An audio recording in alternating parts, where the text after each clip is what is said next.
नमस्कार, आप देख रहे हैं बैटल ग्राउंड और आपके साथ मैं हूं जिया कौशिक। नमस्कार, मैं हूं नंदिनी सिंह। दुनिया के नक्शे पर पिछले काफी समय से जिस एक छोटे से इलाके ने पूरी इंसानियत को दर्द, आंसू, बेबसी और खौफनाक तबाही के सिवा कुछ नहीं दिया, वो है गाजा पट्टी। गाजा और इजराइल के बीच पिछले कई महीनों से छिड़ी इस विनाशकारी जंग ने लाखों करोड़ों जिंदगियों को पूरी तरह तबाह कर दिया। हंसते खेलते शहरों को मलबे के विशाल ढेर में बदल दिया और पूरी दुनिया की शांति और कूटनीति को खतरे के मुहाने पर लाकर खड़ा कर दिया। दोस्तों, हर गुजरते दिन के साथ लोगों की उम्मीदें टूट रही थी, अस्पताल पूरी तरह तबाह हो रहे थे और बुनियादी सुविधाओं के लिए आम जनता मोहताज हो चुकी थी। लेकिन अब इसी गाजा से एक ऐसी ऐतिहासिक खबर सामने आ रही है जिसने न सिर्फ मध्य पूर्व यानी मिडिल ईस्ट की पूरी सियासत की दिशा बदल कर रख दी है, बल्कि पूरी दुनिया को शांति, सुरक्षा और स्थिरता की एक नई किरण दिखाई है। बिल्कुल, इस खबर की अहमियत इसीलिए भी बहुत ज्यादा है क्योंकि गाजा में जारी खूनी जंग, हवाई हमले और भारी तबाही के बीच एक ऐसा ऐतिहासिक मोड़ आ चुका है जिसकी कल्पना कुछ महीनों पहले तक शायद दुनिया के बड़े राजनीतिक विशेषज्ञों या फिर कूटनीतिज्ञों कभी नहीं कर पाए थे। अमेरिकी राष्ट्रपति डोनाल्ड ट्रंप ने एक बहुत बड़ा ऐतिहासिक और चौंकाने वाला ऐलान कर दिया है। ट्रंप का आधिकारिक दावा है कि गाजा में हमास और बाकी सभी हथियारबंद गुटों के पूरी तरह हथियार सरेंडर करने यानी उनके मुकम्मल निशस्त्रीकरण पर सहमति बन गई है। ये केवल कुछ दिनों का अस्थायी युद्ध विराम या महज संघर्ष विराम नहीं, बल्कि गाजा पट्टी में हमेशा के लिए शांति सुरक्षा कायम करने की दिशा में उठाया गया अब तक का सबसे बड़ा और निर्णायक कदम माना जा रहा है। बिल्कुल, पूरे अंतर्राष्ट्रीय समुदाय की नजरें इस वक्त राष्ट्रपति डोनाल्ड ट्रंप के उस बयान पर टिकी हैं जो उन्होंने अपने आधिकारिक social media platform truth social पर जारी किया। ट्रंप ने बेहद सख्त और स्पष्ट लहजे में लिखा कि बोर्ड ऑफ पीस ने गाजा में हमास और दूसरे सभी छोटे बड़े सशस्त्र गुटों के पूरी तरह से हथियार छोड़ने के लिए एक ऐतिहासिक समझौते पर सर्वसम्मति से सहमति बना ली है। उन्होंने इसे फिलिस्तीनी इलाके में हमेशा के लिए शांति, सुरक्षा और स्थिरता स्थापित करने की दिशा में एक बहुत बड़ा और क्रांतिकारी कदम करार दिया। यह ऐलान अमेरिका की सीधी मध्यस्थता में हमास और इजराइल के बीच हुआ युद्ध विराम के लिए लगातार प्रयासों और बैठकों के बाद सामने आया है, जो ये साफ दिखाता है कि पर्दे के पीछे किस बड़े पैमाने पर कूटनीतिक बातचीत और अंतर्राष्ट्रीय दबाव की रणनीति चल रही थी। सबसे दिलचस्प और ध्यान देने वाली बात यह है कि इस बार सिर्फ अमेरिका या डोनाल्ड ट्रंप ही दावों की झड़ी नहीं लगा रहे, बल्कि खुद हमास ने भी आगे आकर इस पूरे समझौते पर अपनी पक्की मोहर लगा दी है। अंतर्राष्ट्रीय समाचार एजेंसी से बातचीत करते हुए हमास के शीर्ष और वरिष्ठ अधिकारियों ने बहुत साफ शब्दों में इस बात की पुष्टि की है कि हथियारों को सरेंडर करने और गाजा की सीमाओं से इजरायली सेना की चरणबद्ध और पूर्ण वापसी जैसे बेहद संवेदनशील और पेचीदा मुद्दों पर अंतिम समझौता हो चुका है। हमास के नेताओं का ये कहना है कि वो उम्मीद करते हैं कि अंतर्राष्ट्रीय मध्यस्थ और बोर्ड ऑफ पीस ये पूरी तरह सुनिश्चित करेंगे कि इजरायल इस समझौते की हर तरफ या हर एक शर्त पर पूरी ईमानदारी कड़ाई से पालन करे ताकि फिर से गाजा की जमीन पर किसी भी सैन्य कार्रवाई की नौबत ना आए। हमास जैसी चरमपंथी तंजीम का अपने हथियार डालने की कोई छोटी मोटी घटना नहीं। पिछले कई दशकों से हथियारों के दम पर इजराइल की आधुनिक सेना से टकराने वाला और गाजा पर राजनीतिक और सैन्य रूप से एक तरफा राज करने वाला हमास अगर अपने तमाम छोटे बड़े हथियार सौंपने को तैयार हुआ है तो उसके पीछे डोनाल्ड ट्रंप की वो 20 सूत्रीय महत्वाकांक्षी शांति योजना है जिसे लागू करने के लिए अंतर्राष्ट्रीय स्तर पर भारी दबाव बनाया जा रहा था। इस शांति योजना का पहला, सबसे बुनियादी और सबसे मुख्य चरण ही हमास का पूर्ण निरस्त्रीकरण था। इसके बिना गाजा में किसी भी तरह की नई प्रशासनिक व्यवस्था या एक निष्पक्ष टेक्नोक्रिएटिव सरकार का गठन होना पूरी तरह से नामुमकिन था। जब तक एक तरफ इजरायली सेना और दूसरी तरफ एक हथियारबंद संगठन आमने सामने रहेंगे, तब तक किसी भी तरह की शांति वार्ता बेमानी थी और ट्रंप प्रशासन ने सीधे इसे बुनियादी वजह पर वार दिया है। बिल्कुल, अगर इस ऐतिहासिक समझौते की अंदरूनी बारीकियों और शर्तों को देखें तो ये निरस्त्रीकरण की एक प्रक्रिया किसी एक या दो दिन में या रातों रात पूरी होने वाली चीज नहीं है। ये पूरा का पूरा समझौता कई अलग अलग और रणनीतिक चरणों के जमीन पर लागू किया जाएगा। बोर्ड ऑफ पीस के एक बेहद वरिष्ठ अधिकारी को इस पूरे रोड मैप की रूपरेखा समझाते हुए बताया गया कि सबसे पहले नागरिक सुरक्षा बलों और स्थानीय पुलिस के पास मौजूदा हथियारों को सरेंडर करवाया जाएगा। इसके बाद अगले चरण में हमास और अन्य गुटों के पास मौजूद भारी मिसाइलों, रॉकेटों और मध्यम स्तर के सैन्य हथियारों को अंतर्राष्ट्रीय टीमों को सौंप दिया जाएगा। सबसे आखिर में आम नागरिकों या निजी तौर पर रखे गए छोटे हथियारों को निरस्त किया जाएगा। जैसे जैसे हथियार जमा होते जाएंगे, ठीक उसी अनुपात और रफ्तार से इजरायली सेना भी गाजा के घने रिहायशी इलाकों और रणनीतिक चौकियों से धीरे धीरे पीछे हटती जाएगी। जब इजरायली सेना पूरी तरह से गाजा की सरजमी से पीछे हट जाएगी और हमास के पास भी किसी तरह के सैन्य हथियार नहीं रहेंगे, तो पूरी दुनिया के सामने सबसे बड़ा सवाल ये उठता है कि गाजा की आंतरिक सुरक्षा, कानून और व्यवस्था कौन संभालेगा।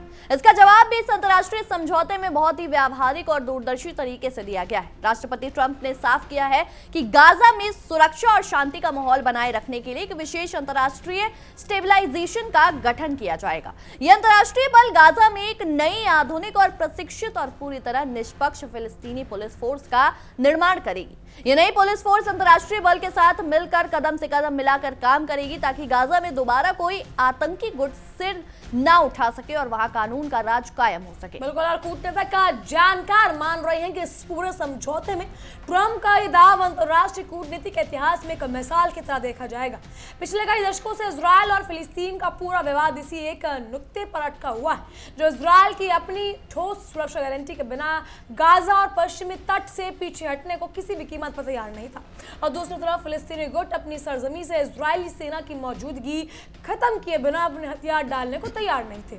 लेकिन ट्रंप की सीधी और आक्रामक कूटनीति ने दोनों कट्टर विरोधी पक्षों को एक ऐसे मोड़ पर लाकर खड़ा कर दिया है, जो हमास को ये समझ आ चुका है कि हथियारों के दम पर हवा और जंग नहीं लड़ी जा सकती, और इजरायल को भी ये मानना पड़ेगा कि सिर्फ सैन्य बल की मौजूदगी हमेशा के लिए शांति की गारंटी नहीं बन सकती। अगर हम इस पूरे मामले को गाजा और उनके बेबस और लाचार आम लोगों के नजरिए से देखें, तो यह समझौता उनके लिए किसी दैवीय चमत्कार से कम नहीं है। पिछले कई महीनों से गाजा की आम जनता दो पार्टों के बीच बुरी तरह पिस रही थी। एक तरफ इजरायली वायुसेना के भीषण बम, मिसाइलें और जमीनी हमले थे, तो दूसरी तरफ हमास का कड़ा शासन और उसकी जिद्दी नीतियां थी। गाजा के मासूम बच्चों, लाचार महिलाओं और बेकसूर नागरिकों ने भूख, प्यास, बेघर होने और अपने को खोने का जो खौफनाक मंजर झेला है, उसकी भरपाई दुनिया की कोई भी ताकत नहीं कर सकती। लेकिन अगर ये शांति समझौता पूरी ईमानदारी और प्रतिबद्धता के साथ जमीन पर उतरता है, तो कम से कम आने वाली मासूम पीढ़ियों को गोलियों की गूंज, टैंकों की धमक और बमों के धमाके के साए में अपनी जिंदगी नहीं बितानी पड़ेगी। गाजा की इस खूनी जंग और तबाही का दायरा सिर्फ उसी छोटे से इलाके तक सीमित नहीं रहा, बल्कि इसे पूरी दुनिया की अर्थव्यवस्था, वैश्विक तेल बाजार और अंतर्राष्ट्रीय कूटनीतिक संबंधों को पूरी तरह हिलाकर रख दिया। लाल सागर में मालवाहक जहाजों पर होने वाले हमलों से लेकर पूरे मध्य पूर्व में फैलते भारी तनाव और तेल की बढ़ती कीमतों तक सब कुछ प्रत्यक्ष और अप्रत्यक्ष रूप से इसी गाजा जंग की आग से जुड़ा हुआ था। अब जब हमास अपने तमाम हथियारों सौंपने पर सहमत हो गया है और इजरायल अपनी भारी फौज हटाने पर राजी हो चुका है, तो ये न सिर्फ गाजा और इजरायल के बीच बल्कि पूरे मध्य पूर्व में व्यापार, शांति, पर्यटन और आर्थिक स्थिरता के एक नए युग की शुरुआत हो सकती है। इसके बावजूद इस ऐतिहासिक समझौते के रास्ते में आने वाली चुनौतियां और पेचीदगियां भी कम नहीं है। ये दस्तावेज कागजों पर जितना आसान, स्पष्ट और ऐतिहासिक दिखाई देता है, गाजा की जटिल जमीन पर इसे हूबहू लागू करना उतना ही जोखिम भरा और खतरनाक काम है। हमास के भीतर भी कई ऐसे कट्टरपंथी और आतंकवादी लड़ाके या गुट हो सकते हैं, जो अपने हथियार छोड़ने के इस नेतृत्व वाले फैसले से पूरी तरह असहमत हो और गुप्त रूप से हमले जारी रखें। इसके अलावा इजराइल की अपनी घरेलू राजनीति में भी कई ऐसे दक्षिणपंथी और कट्टरपंथी नेता मौजूद हैं, जो गाजा से सेना पूरी तरह हटाने के फैसले पर पुरजोर विरोध कर रहे हैं। ऐसे में अंतर्राष्ट्रीय स्टेबलाइजेशन फोर्स और बोर्ड ऑफ पीस के लिए निरस्त्रीकरण के हर एक चरण को बिना किसी नई हिंसा के सफलता से पूरा कराना एक बेहद कठिन परीक्षा साबित होने वाला है। बिल्कुल, इन तमाम बड़ी चुनौतियों और आशंकाओं के बावजूद इस ऐतिहासिक सच्चाई से कोई इनकार नहीं कर सकता है कि दशकों पुराना और सुलझने में नामुमकिन दिखाई दे रहा था विवाद अब आ चुका है, अब तक का सबसे बड़ा डिप्लोमेटिक ब्रेक थ्रू बन चुका है। अमेरिकी राष्ट्रपति डोनाल्ड ट्रंप ने जिस कड़ाई और आक्रामकता के साथ इस 20 सूत्रीय शांति एजेंडे को आगे बढ़ाया, उसने यह साबित कर दिया कि जब नेतृत्व में राजनीतिक इच्छा शक्ति मजबूत हो और कूटनीतिक दबाव सही जगह और सही समय पर बना जाए, तो दुनिया के सबसे उलझे हुए संघर्षों के रास्ते भी निकाले जा सकते हैं। गाजा में का राजनीतिक रूप से टेक्नोक्रेटिक सरकार का बनना, हथियारबंद गुटों का खात्मा और अंतर्राष्ट्रीय निगरानी ही उस पूरे इलाके के पूर्ण निर्माण, विकास विकास और वहां के आम नागरिकों की बुनियादी मानवाधिकारों की बहाली का इकलौता व्यवहारिक जरिया था। अंतर्राष्ट्रीय विश्लेषकों का यह भी मानना है कि यदि ये शांति योजना पूरी तरह से लागू हो जाती है तो इसका सकारात्मक असर पूरे मिडिल ईस्ट के शांति संतुलन पर पड़ेगा। लेबनान, सीरिया, यमन और ईरान जैसे देशों के साथ इजराइल और पश्चिमी ताकतों के संबंधों में जो तनाव पिछले कुछ वर्षों में अपने चरम पर पहुंच गया था, उसमें भी एक बड़ी कमी देखने को मिल सकती है। गाजा के पुनर्निर्माण के लिए अब अरबों मुल्कों से लेकर यूरोपीय संघ और अंतर्राष्ट्रीय वित्तीय संस्थान अब खुलकर आगे आ सकेंगे। लाखों शरणार्थियों के लिए नए घर, स्कूल और अस्पताल बनाने की दिशा में काम शुरू हो सकेगा, जो कि गाजा के इतिहास में एक नया अध्याय शुरू करेगा। लेकिन इस पूरी प्रक्रिया में सबसे महत्वपूर्ण भूमिका उस नई फिलिस्तीनी पुलिस फोर्स और अंतर्राष्ट्रीय स्टेबलाइजेशन फोर्स की होगी जो गाजा के अंदर कानून और व्यवस्था की रीढ़ बनेगी। उन्होंने न केवल भारी सुरक्षा सुनिश्चित करनी होगी बल्कि गाजा के भीतर किसी भी तरह के गृह युद्ध या आपसी गुटबाजी को भी रोकना होगा। फिलिस्तीनी जनता लंबे समय से ऐसी सरकार और व्यवस्था की मांग कर रही थी जो भ्रष्टाचार से मुक्त हो, जो केवल उनके विकास और कल्याण के लिए काम करे।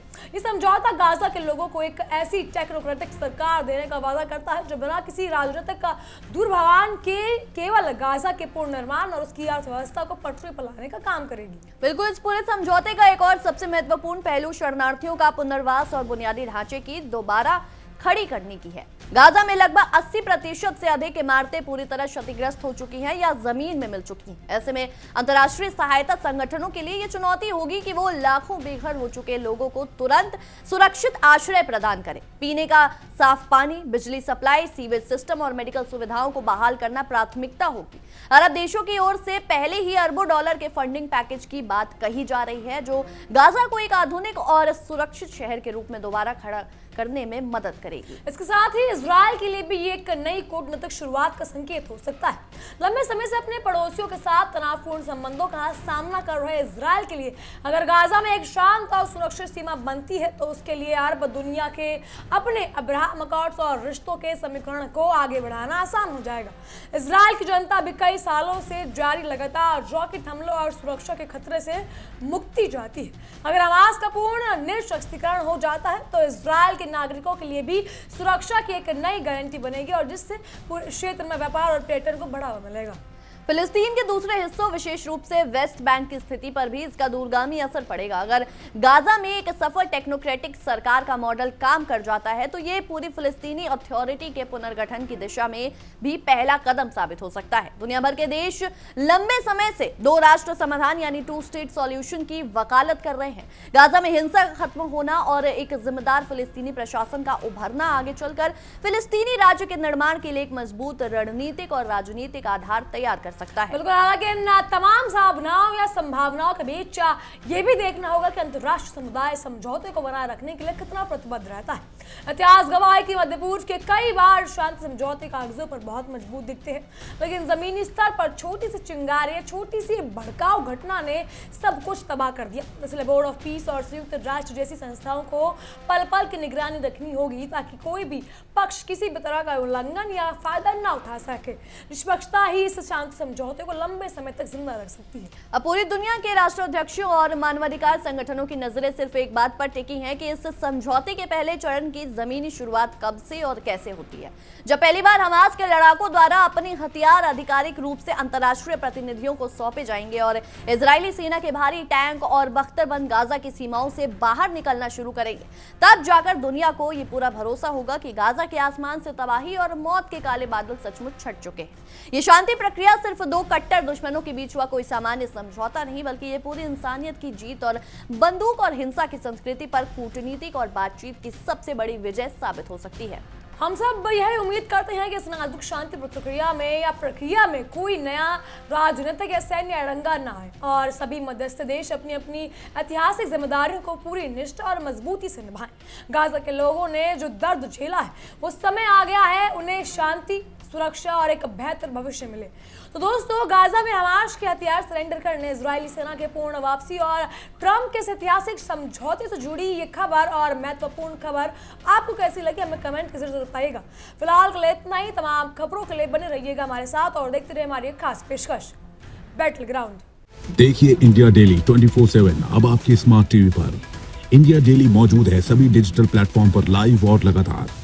इंडिया डेली 24/7, हर दिन राष्ट्र को समर्पित।